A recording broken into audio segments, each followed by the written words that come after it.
Right now, deep inside your brain, your hippocampus is shrinking, and the neurologists who discovered this admit they have no way to switch it off. This is your memory's filing system, and it's already losing folders you'll never get back. Every year past your mid-twenties, it loses ground, quietly, permanently, and you feel nothing while it happens.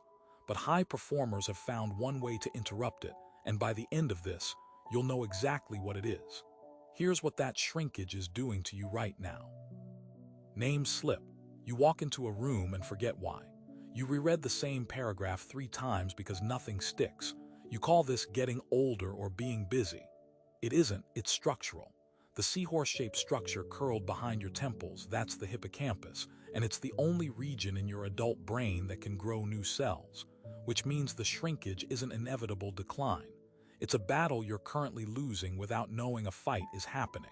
Every bad night of sleep, every skipped week of movement, every long stretch of chronic stress.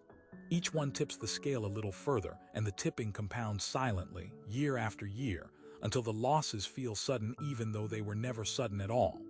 Here's the mechanism, and it's uglier than most people realize. Your body responds to chronic stress by flooding your system with cortisol. In small bursts, cortisol is useful. It sharpens focus, readies you for danger.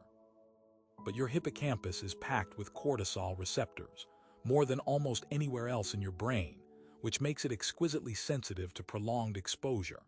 Under sustained stress, cortisol suppresses the birth of new hippocampal neurons and actively shrinks existing dendrites, the branching connections your memories live on. Brain scans of people under chronic stress show measurably smaller hippocampal volume than their less stressed peers. Not metaphorically smaller. Physically smaller, on an MRI, in cubic centimeters. Sleep deprivation does something almost identical, starving the hippocampus of the deep sleep window it needs to consolidate memory and clear metabolic waste. Stack a stressful year on top of years of bad sleep, and you're not aging normally. You're accelerating a process your brain was never designed to survive unchecked. And here's why the experts can't simply fix it. There's no pill that regrows hippocampal tissue on command. No supplement reverses years of cortisol damage overnight. Neurologists can show you the shrinkage on a scan, name the mechanism precisely, and still hand you nothing but lifestyle advice, because the tools to intervene pharmacologically don't exist yet. The condition is well mapped. The rescue is not. That gap between diagnosis and cure is exactly where the suppressed part of this story lives.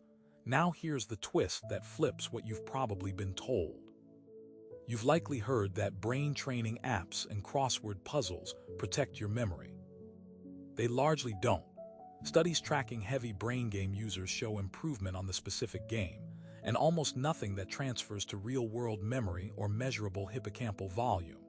You can get sharper at a puzzle while your hippocampus keeps shrinking underneath it, completely unbothered. Worse, some researchers argue that over-relying on passive brain games gives people false confidence, so they skip the one intervention that's actually proven to work. Which brings us to the rule. The single most reliably documented way to grow hippocampal volume back is aerobic exercise. Not lifting, not stretching, sustained aerobic effort. A landmark study tracked older adults who walked briskly for about 40 minutes, 3 times a week, for 1 year. Their hippocampi grew by roughly 2%. The control group, doing only stretching, kept shrinking on schedule. 2% sounds small until you realize it effectively reversed 1 to 2 years of age-related decline in 12 months. The mechanism is a protein called BDNF, brain-derived neurotrophic factor, which aerobic exercise spikes dramatically. BDNF acts like fertilizer for new neurons, and the hippocampus responds to it more than almost any other brain region. High performers who protect their memory aren't doing more puzzles. They're moving their bodies until their heart rate climbs on a schedule without skipping. Here's how to apply it tonight. You don't need a gym. You need your heart rate elevated for roughly 30 minutes, a brisk walk, a jog, stairs, anything that leaves you breathing harder. Do it before you sleep, not instead of sleep, since the hippocampus needs both the exercise and the deep sleep consolidation window that follows it. Miss a day and it's not a failure.